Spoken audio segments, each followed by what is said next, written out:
এটাকে রেডি করছি। প্রথমে কড়াই তেল দিয়ে আলুটা ভেজে নেব।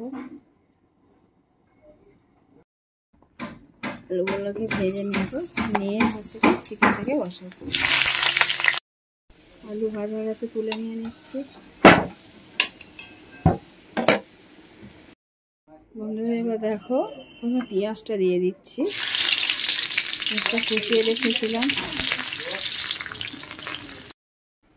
বন্ধুরা পেঁয়াজটা ভাজা হয়ে এসেছে, দেখো। এবার আমি রসুন পেস্ট দিয়ে দিচ্ছি 1.5 চামচের মতো, আর আদা পেস্ট দিয়ে দিচ্ছি 1.5 চামচ। এগুলোকে ভালো করে একসঙ্গে কষবো। 1 চামচ হলুদ গুঁড়ো দিয়েছি, আর 1/2 চামচ লঙ্কার গুঁড়ো। আগে যেহেতু মাংসতে লঙ্কা হলুদ মাখানো ছিল 1 চামচ করে, সেই জন্য এতে অল্প করে দিয়ে দিলাম।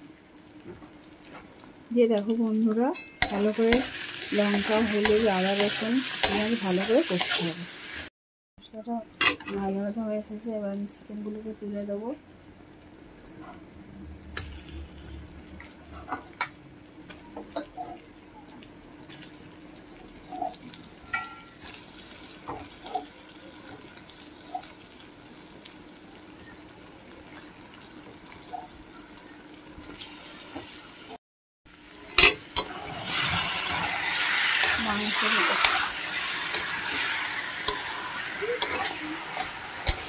চিকেনগুলোকে ভালো করে কষে নেব বন্ধুরা।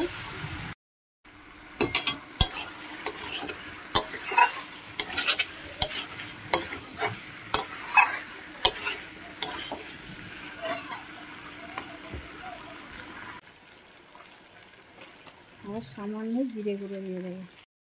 দেখো বন্ধুরা, তেল বেরিয়ে এসেছে। আরও মিনিট 5 এইভাবে কষে নেবো।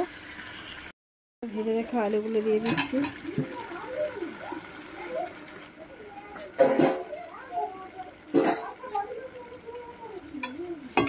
আলুগুলোকে চিকেনের সঙ্গে ভালো করে ভেজে নেবো।